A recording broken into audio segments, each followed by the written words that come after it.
नमस्कार दोस्तों। आज हम बात करने वाले हैं डिफेंस सेक्टर की दिग्गज कंपनी कोचीन शिपयार्ड लिमिटेड के बारे में। कंपनी के हाथ एक बहुत बड़ा जैकपॉट लगा है। सबसे पहले हेडलाइन को देखते हैं। Cochin shipyard bags navy vessel contract worth 5,000 crore. जी हाँ, कोचीन शिपयार्ड भारतीय नौसेना के लिए 5 नेक्स्ट जनरेशन सर्वे वेसल्स बनाने के टेंडर में L1 यानी लोएस्ट बिडर बनकर उभरी है। यह टेंडर मिनिस्ट्री ऑफ डिफेंस की ओर से जारी किया गया था। इस पूरे प्रोजेक्ट की अनुमानित कीमत करीब 5,000 करोड़ रुपीस बताई जा रही है और इतनी बड़ी ऑर्डर वैल्यू किसी भी शिप बिल्डिंग कंपनी के लिए एक बड़ा बूस्ट साबित होती है। अब समझते हैं कि ये नेक्स्ट जनरेशन सर्वे वेसल्स यानी NGSV आखिर होते क्या है। ये विशेष प्रकार के जहाज होते हैं जो समुद्र की गहराई में सर्वे करने और हाइड्रोग्राफिक डेटा जुटाने के काम आते हैं। यानी समुद्र के अंदर की सतह, गहराई, चट्टानों और नेविगेशन रूट्स की सटीक मैपिंग करना इन्हीं का मुख्य उद्देश्य होता है। भारतीय नौसेना के लिए ये जहाज रणनीतिक रूप से बेहद महत्वपूर्ण है क्योंकि समुद्री रास्तों की सुरक्षा, सुरक्षित नेविगेशन और भविष्य के ऑपरेशंस की प्लानिंग सब कुछ सटीक समुद्री डेटा पर निर्भर करता है। इसीलिए मिनिस्ट्री ऑफ डिफेंस ने आत्मनिर्भर भारत पहल के तहत इन जहाज़ों के स्वदेशी निर्माण को बढ़ावा दिया है और इसी मिशन के तहत कोचीन शिपयार्ड लिमिटेड ने अपनी तकनीकी क्षमता और अनुभव के दम पर इस टेंडर में बाजी मारी है। अब बात करते हैं कॉन्ट्रैक्ट की बारीकियों की। सोमवार 16 फरवरी को कोचिन शिपयार्ड लिमिटेड ने एक्सचेंज फाइलिंग के जरिए इस बड़ी जीत की जानकारी दी। लेकिन यहाँ एक अहम बात समझनी जरूरी है।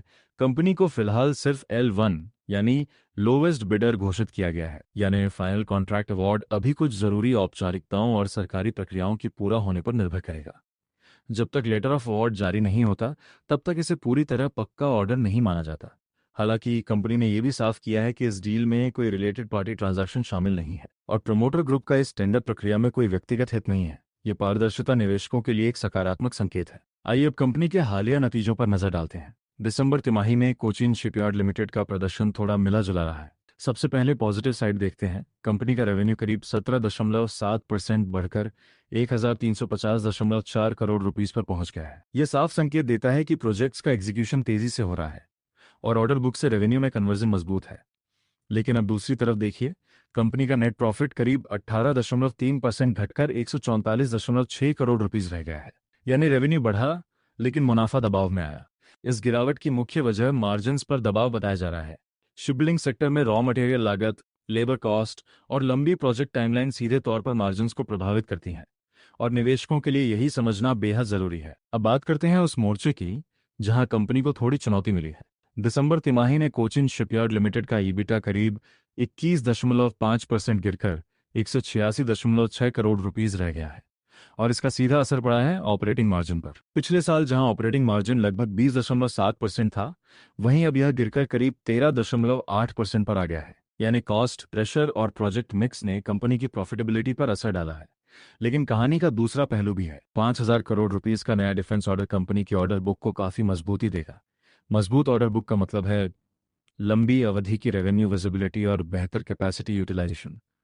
और जब बड़े defence project stable execution mode में आते हैं तो आमतौर पर मार्जिन में सुधार भी देखने को मिलता है। अंत में बात करते हैं शेयर बाजार की। इस बड़ी खबर के आते ही मंगलवार सुबह कोचीन शिपयार्ड लिमिटेड का शेयर करीब 5.5% उछलकर 1,550 रुपीस के स्तर तक पहुंच गया। यानी बाजार ने इस ऑर्डर अपडेट को साफ तौर पर पॉजिटिव तरीके से लिया। हालांकि पिछले 6 महीनों में यह शेयर करीब 9% गिरा जरूर है, लेकिन अगर पिछले एक साल का प्रदर्शन देखें तो इसने निवेशकों को करीब 27% का शानदार रिटर्न दिया है। यानी शॉर्ट टर्म में उतार चढ़ाव लेकिन लॉन्ग टर्म में मजबूती। अब सवाल आपसे, क्या आप इस डिफेंस स्टॉक में दांव लगाना चाहेंगे? क्या ये ऑर्डर आने वाले समय में नई तेजी की शुरुआत है? कमेंट्स में अपनी राय जरूर बताएं। वीडियो को लाइक और चैनल को सब्सक्राइब करें। धन्यवाद।